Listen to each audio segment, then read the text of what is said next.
जी नमस्कार। स्वागत है दोस्तों आपके अपने यूट्यूब चैनल हिंदी परीक्षा एसके पर।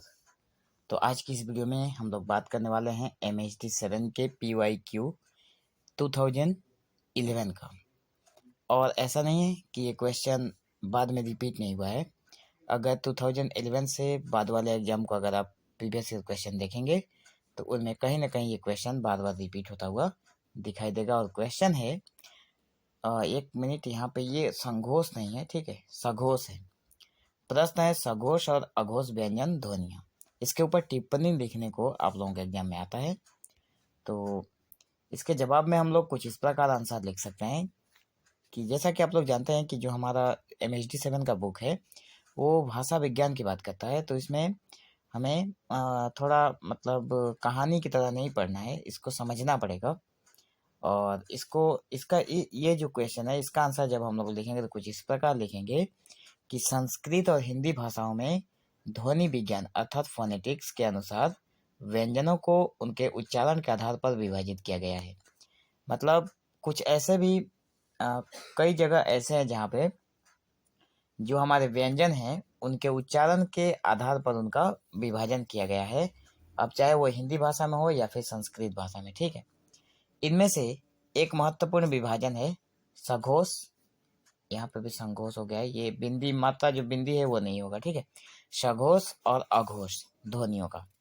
तो एक हो गया भोयस्ट और दूसरा हो गया अनभोयस्ट। तो इन सघोष और अघोष को अच्छे से समझने के लिए हम लोग बढ़ते हैं आगे और देखते हैं कि सघोष अघोष व्यंजन जो है वो कौन कौन से हैं, ठीक है। तो सबसे पहले हमें अघोष व्यंजन देखना है। तो बताया गया है कि अघोष व्यंजन वे ध्वनियां जो बोलते समय स्वर यंत्र को कंपन में नहीं लाती। मतलब इनमें केवल वायु प्रवाह होता है और आवाज पैदा नहीं होता। जैसे कि ये जो व्यंजन है हल्की आवाज के साथ उच्चारित होते हैं। अघोष व्यंजन जो होते हैं उनमें कहा गया है कि केवल वायु प्रवाह उसमें होता है, ठीक है, उसमें आवाज पैदा नहीं होता और व्यंजन जो है वो हल्की आवाज के साथ यहाँ पे होता है। तो कहा गया है कि जो ध्वनियां हैं वो बोलते समय स्वर यंत्र को अपने काम में नहीं लेती हैं। जैसे कि उदाहरण नीचे दिया गया होगा, ये देखिए, यहाँ पे लिखा गया है अघोष व्यंजन के उदाहरण। अघोष व्यंजन के उदाहरण कौन कौन से हैं? जिसमें क ख च छ ट ठ त थ प फ, इसके ये सारे के सारे व्यंजन जो ध्वनियां हैं वो अघोष हैं। विशेषताएं कुछ इस प्रकार हैं इसके कि हल्के उच्चारण वाले व्यंजन हैं, बोलने में कम ऊर्जा लगती है और स्वर यंत्र में कंपन महसूस नहीं होता। जैसे कि क ख च छ ट, मतलब बोलने में बहुत कम समय लगता है। आप बोलकर खुद देख सकते हैं कि क ट त प फ, ठीक है। तो ये कहा गया है कि इसमें बोलने में बहुत कम शक्ति लगती है और स्वर यंत्र में कंपन महसूस नहीं होता है। वहीं पे जो सघोष व्यंजन है, ये रहा सघोष व्यंजन जो है, आप लोग बिंदी हटा लेना उसका, ठीक है। वे ध्वनियां जो बोलते समय स्वर यंत्र को कंपन में लेती हैं और इसमें वायु के प्रवाह के साथ स्वर ध्वनि भी शामिल होती है। जैसे ये व्यंजन स्पष्ट और तीव्र ध्वनि के साथ उच्चारित होते हैं। सघोष व्यंजन के उदाहरण कौन कौन से हैं?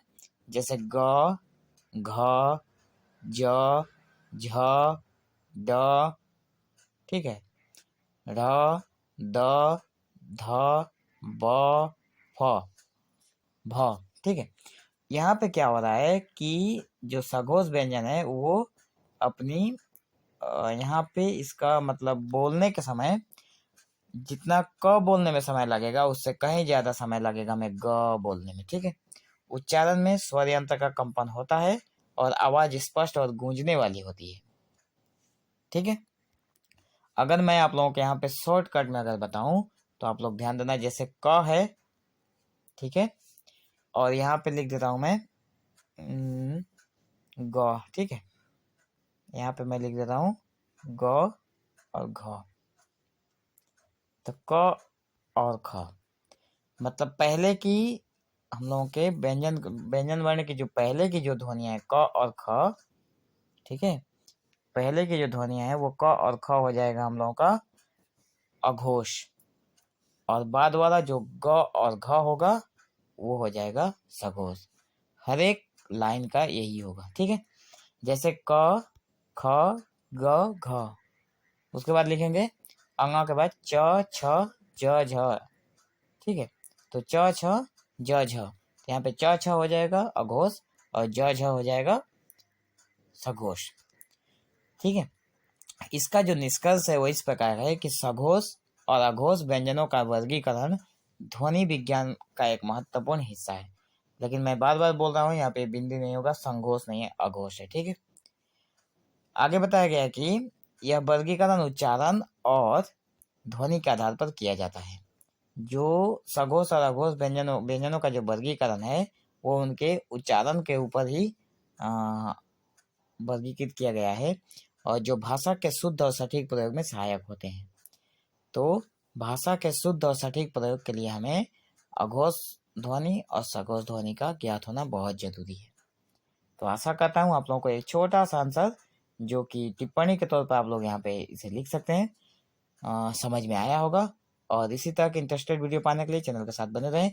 और अगर आप फ्री में PDF डाउनलोड करना चाहते हैं तो डिस्क्रिप्शन में टेलीग्राम का लिंक है, आप जाकर ज्वाइन कीजिए और सारी की सारी वीडियो आप लोग फ्री में पाइए। So thank you for watching this video. Have an awesome day.